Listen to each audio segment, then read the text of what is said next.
My name is Lee Moore, and this is the Chinese Literature Podcast. Today's episode is the last of a series on the Shijing, the book of poems, the book of poetry. In this episode, I'm going to take what I did in episode 2 of the series and extend that to its most extreme form. In episode 1, I talked about A Big Rat, a poem about rats that eat up the grain of a farmer, which is really a story about governments eating up too much in taxes. In episode 2, I talked about peaches and the lovely young woman, and I argued that Confucian-inflected interpreters of this poem over the past 2 millennia have long downplayed the sexual contents of this and similar poems. In episode 3, we talked about the miraculous birth of Huoji, the Lord Millet, an agricultural god of the Zhou people. In this 4th and final episode, I'm going to look at a poem that has been translated in a variety of ways. Stephen Owens translates the title of this poem as We Had Our Delights. I am translating the title as Spanking the Pan. Let me first read my translation, and then I'll read the Stephen Owens translation and a couple of other translations. Here is my translation. Spanking the Pan. He spanked the pan in the mountain valley. The big man was happy. I sleep soundly alone, and upon waking speak. I swear I will never forget it. He spanked the pan on the mountain slope. The big man looked good. I sleep soundly, alone, and upon waking, sing. I swear I will never leave him. He spanked the pan on the mountain top. The big man looks fine. I sleep soundly, alone, and awaken in my bed. I swear I will never tell. Okay, so that's my admittedly provocative translation. We'll discuss more whether or not that's a justified translation. But before we do that, let me just turn to Stephen Owens' translation. This is the translation he has in his Anthology of Chinese Literature, a book that I think the world of. Anyone who wants to know a bit more about Chinese literature, this is really one of the go-to books that I recommend. Okay, here's Stephen Owens' translation. We had our delight. In the valley we had our delight, a big man free and easy. I sleep alone and waking speak, vow never to forget him. Upon the slopes we had our delight, a big man winning and merry. I sleep alone and waking sing, vow to never betray him. On the highlands we had our delight, a big man and a shrewd one. I sleep alone, then wake all night, vow never to make it known. Let's just jump into the translation and the difference. Stephen Owens translates this poem as We Had Our Delights. I translate this poem as Spanking the Pan. The word that we are talking about is kao pan. Kao pan. It can mean to make delight, something like that. The Beihai Hanyu Cidian, one of the main dictionaries that folks translating classical Chinese use, has someone annotating this word as follows: Kao, Cheng Ye, Pan, Le Ye. So the Guihai Hanyu Cidian here just says that Kao, it is interpreted as meaning to become. Pan is interpreted to mean happiness. So becoming happiness, having happiness, something like that. But if you look at the literal meanings of those words, Kao literally means to strike, to smack. There's a fricative nature to this word. And pan literally means a wash basin, a pan, something like that. Owen, in his anthology, notes that many commentators interpret it in the latter way. That is, to strike, to spank, the washban, something like that. But a lot of Confucians have interpreted this poem in terms of politics. These Confucians say it's a poem about a civil servant who has left working for a bad leader, a bad king, and now is finding happiness in the simplicity of nature. But for me, and I'm guessing y'all have probably already figured this out, for me, this is clearly a metaphor about sexual intercourse. The fricative nature of that verb, kao, to strike, to hit, to slap, to tap, to spank, all of these verbs work as translations. My choosing these words shows that I am not at all being subtle about how I think one should interpret this poem. No one's ever accused me of being subtle. But even if this is something that we can argue about, I think there's a case to be made here for thinking about this poem more in sexual terms. People today read this poem largely based off the Confucianist commenting on this and other poems from the Shijing in the Han Dynasty. This poem is written centuries before the Han Dynasty, however, almost a millennium before the Han Dynasty, depending on when in the Han Dynasty we are talking about. To me, the poem is obviously about sex, but Han Confucianists feel a bit icky talking about that subject. Now, think about the dilemma that Han Confucianists are in. There's no way they can avoid talking about these poems.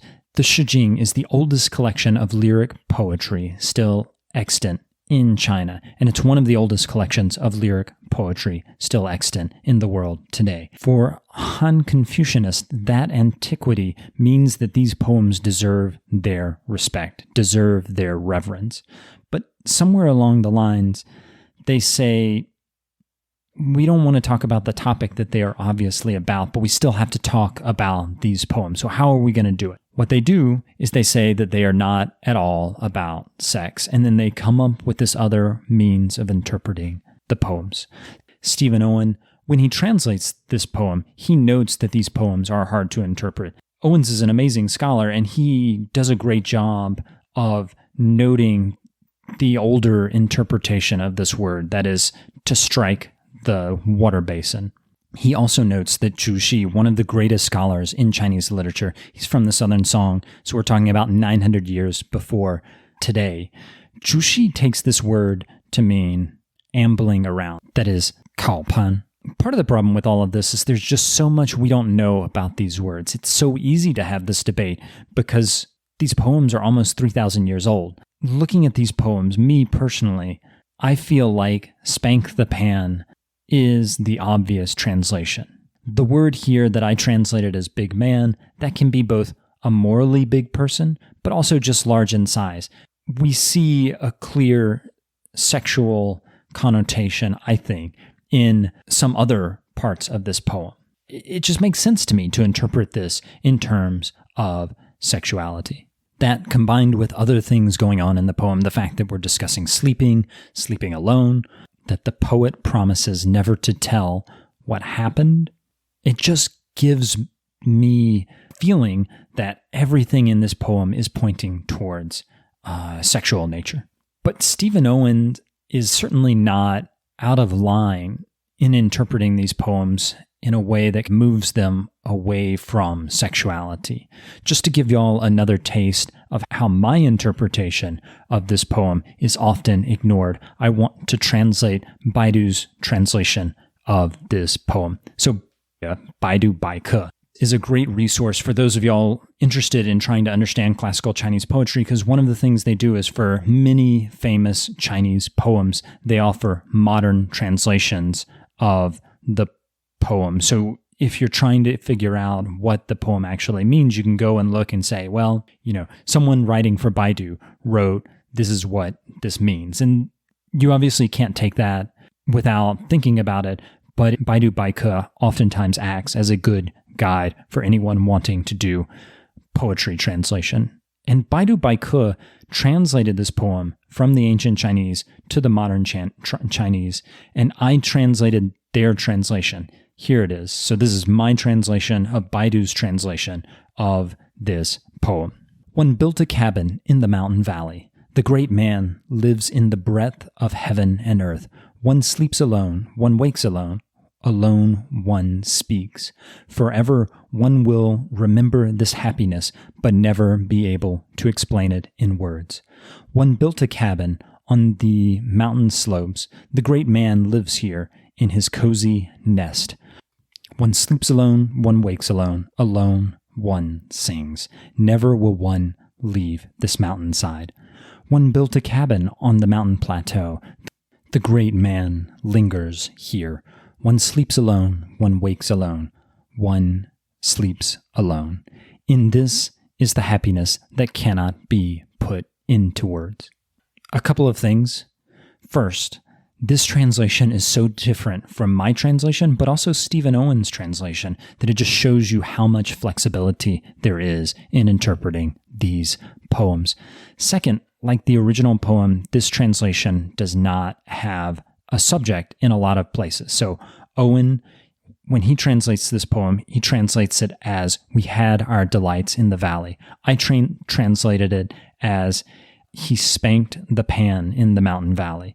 In fact, both Owen and I are wrong, because as native English speakers, adding a subject to the original Chinese is something that is just natural for us.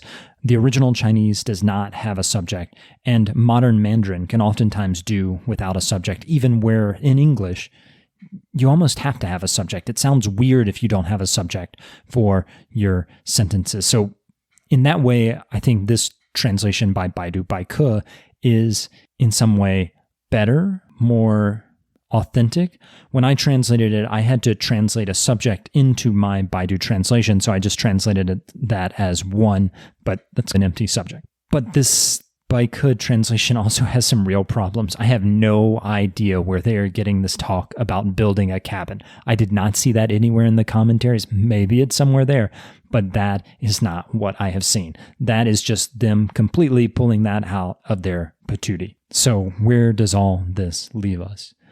First off, these poems are really difficult to interpret. All of these poems in the Shijing, you need to have commentaries to interpret them. Their language is just too old to read them without commentaries. Everybody is relying on commentaries to try and understand what the heck these poems mean. Second, these commentaries, though, they always have their own agenda. Oftentimes, they don't like talking about certain topics, particularly anything related to sexuality. Most modern translators rely too much on the commentaries to interpret these poems. For me, the commentaries are clearly covering over the bald sensuality of these early poems, and they give us some sort of balderized version of the Shijing. But if we go back and actually look at the poems and keep the commentaries in mind, say, okay, yes, this is what they say, this is how they interpret them, but we can clearly see this other thing going on here.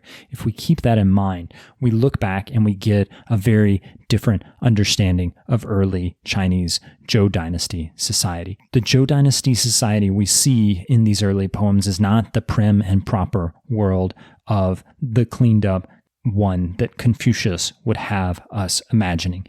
Many Americans think about the 1950s as a pre-lapsarian world of hop socks, a time before the sexual revolution.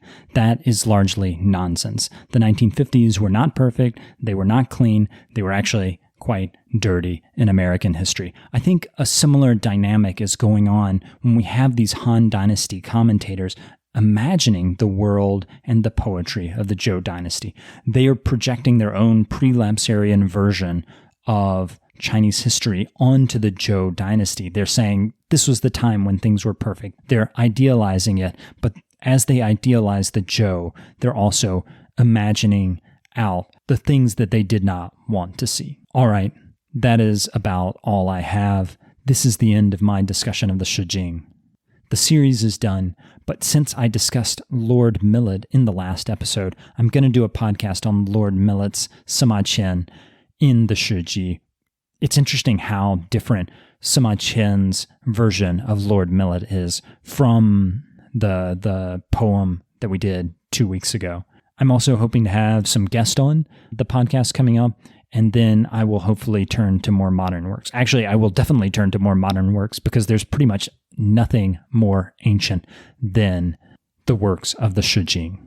Okay, today's Chengyu is Yongshi Fu Shun. It means something like a determination not to forget. I translated it as, I swear I will never forget. But the Chengyu, actually, as it became a Chengyu, its meaning has changed. It means something like today, determined to never forget.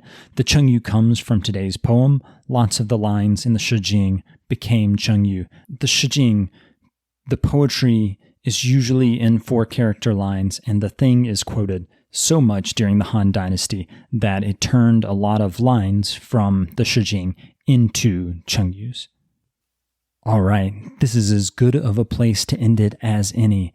As usual, please check out the website, ChineseLiteraturePodcast.com. You'll find my translation of the original poem and also my translation of the Baidu translation of the poem. If you like what I'm doing, if you hate what I'm doing, shoot me an email, ChineseLiteraturePodcast@gmail.com. I love getting emails from listeners, even if I'm slow to respond. Sorry, teaching is soaking up all my time. If you want to show your support, become a patron on Patreon, Chinese Literature Podcast at patreon.com. I am Lee Moore, and this is the Chinese Literature Podcast.